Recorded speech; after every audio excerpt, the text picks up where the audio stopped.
Hello, my name is Scaturro and I'm a doctoral candidate at Bard Graduate Center. And the object that I want to talk to you today about is this purse here that I have hanging on my wall.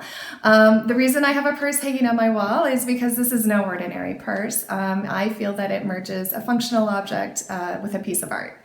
It is by the New York-based designer Mary Ping for her line "Slow and Steady Wins the Race."